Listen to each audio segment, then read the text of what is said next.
Oke, kembali lagi bersama saya Nurholis. Kali ini saya akan sharing pengalaman saya waktu akan bekerja di kapal pesiar.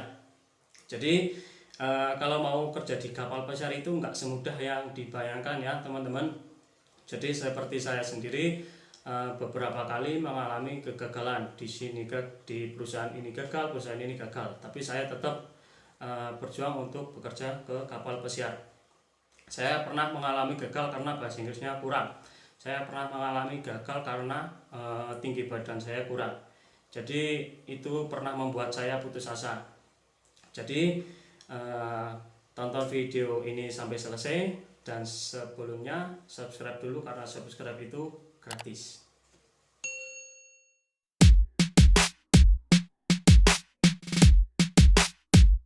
Oke, langsung saja. Jadi dulu saya setelah lulus D1 perhotelan, saya langsung mencoba melamar di agen-agen perusahaan kapal pesiar seperti SPI, Meranti Maksasai, mana lagi ya, Ratu dan lain-lain. Saya taruh lamaran di SPI, saya taruh lamaran di Meranti Maksasai, saya taruh lamaran di Ratu Oceania Raya. Ya, jadi pertama ada panggilan itu saya di Ratu Oceania Raya. Itu interview gagal karena bahasa Inggrisnya kurang. Jadi saya disuruh pulang untuk belajar bahasa Inggris dulu. Terus ada panggilan lagi di SPI, Sumber Pakat Insani. Terus di situ gagal lagi. Sama lagi, kegagalan yang sama, di bahasa Inggrisnya kurang. Terus saya mendaftar lagi di Meranti Maksasai, gagal lagi juga dengan hal yang sama, yaitu bahasa Inggrisnya kurang ya. Jadi akhirnya saya memutuskan untuk mencari pekerjaan dulu, hotel-hotel yang ada di Jakarta. Nah, setelah itu nggak semudah dibayangkan juga mencari kerjaan hotel di Jakarta, juga nggak gampang karena belum nemu-nemu. Akhirnya saya kehabisan uang untuk biaya hidup. Akhirnya ada pekerjaan itu di minimarket. Akhirnya saya kerja dulu di salah satu minimarket yang ada di Jakarta, dan itu saya kerja selama 6 bulan. Setelah kerja di minimarket selama 6 bulan, saya mendapat pekerjaan di salah satu hotel di Jakarta. Ya, saya bekerja di salah satu hotel di Jakarta itu selama 1 tahun. Nah, selama saya bekerja itu, saya juga sambil belajar bahasa Inggris, gimana listeningnya bagus, gimana caranya ngomong bahasa Inggris dan lain-lain ya. Nah, terus selagi saya kerja itu, saya juga manfaatkan waktu libur saya untuk melamar ke agensi kapal pesiar lagi ya. Jadi saya melamar lagi ke SPI karena waktu itu disuruh pulang karena bahasa Inggris kurang, tapi nggak ada panggilan lagi.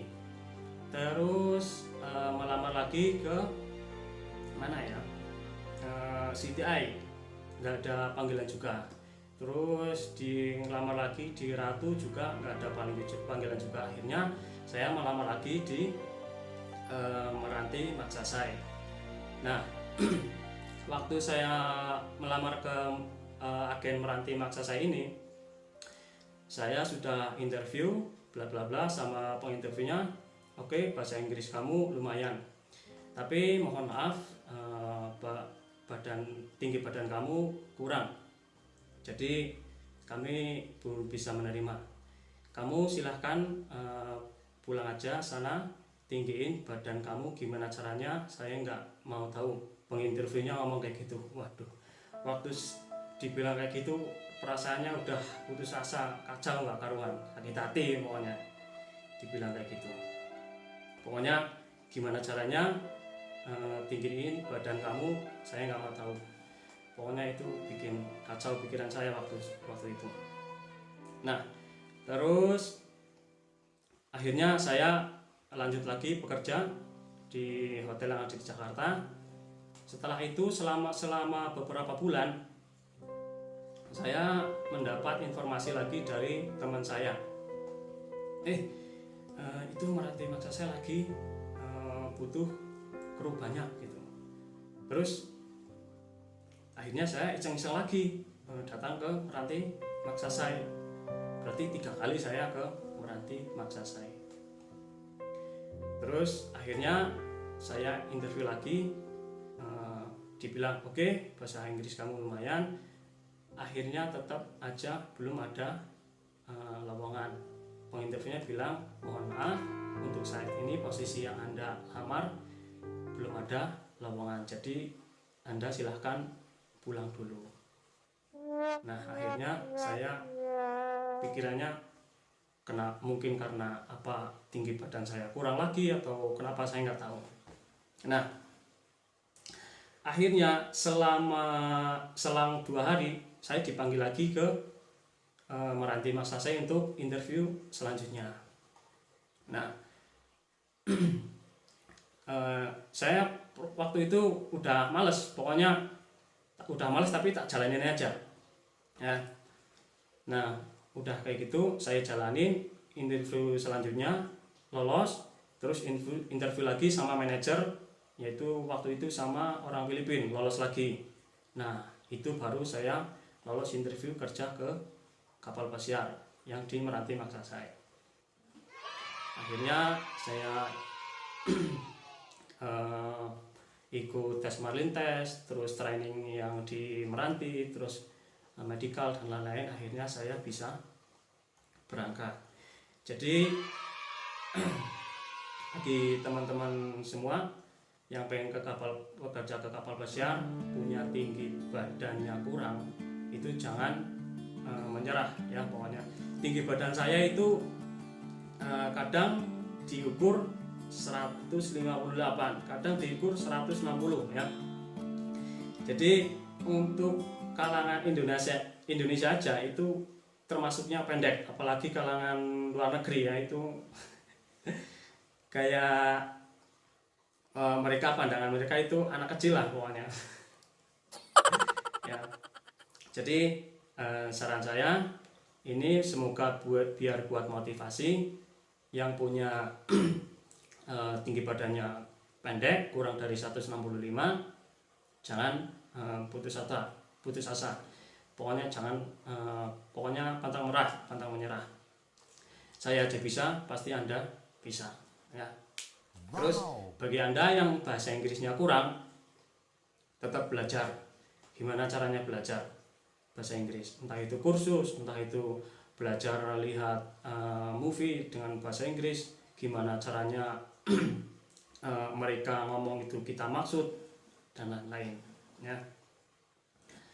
Jadi untuk bekerja ke kapal pesiar itu sebenarnya Anda itu yang penting lulus tes bahasa Inggrisnya dulu. Nggak perlu Anda itu harus pinter-pinter banget bahasa Inggrisnya ya. Nanti di kapal juga bahasa Inggrisnya bahasa Inggris Tarsan ya. Yang penting sana dong, sini dong. Maksudnya sana maksud, sini maksud gitu. Nah, jadi nanti di kapal itu dulu saya aja gitu.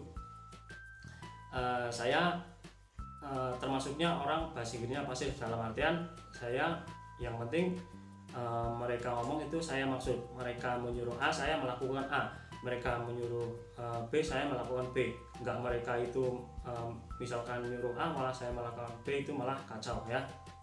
Jadi yang penting itu Anda maksud dulu apa yang mereka katakan. Anda pertama ke kapal pesiar jadi orang pendiam nggak apa-apa, nanti lama-lama pasti akan bisa. Jadi ini misalkan Anda itu misalkan bergaul sama orang Sunda, pasti nanti lama-kelamaan Anda akan bisa bahasa Sunda. Begitu juga Anda misalkan bergaul dengan orang yang ngomongnya Inggris, pasti lama-lama Anda akan bahasa Inggrisnya Anda akan lancar. Jadi bahasa Inggris itu mudah karena terbiasa. Tapi lebih bagus lagi apabila Anda memang betul-betul sudah lancar bahasa Inggrisnya. Jadi ke kapal itu Anda sudah enaklah komunikasi sama warga negara lain, komunikasi sama bos-bos yang ada di kapal pesiar dan lain-lain. Jadi tetap semangat untuk belajar bahasa Inggrisnya, dan Saya doakan Anda pasti bisa. Oke, demikian tadi cerita pengalaman saya waktu akan bekerja ke kapal pesiar. Semoga bisa memotivasi Anda yang bahasa Inggrisnya kurang, yang tinggi badannya kurang.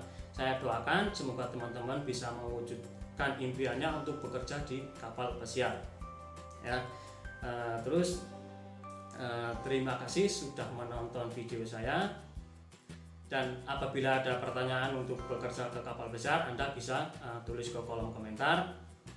Dan jangan lupa dukung channel saya dengan cara like, subscribe, dan nyalakan tombol loncengnya agar selalu Anda update video terbaru dari saya. See you next on my video.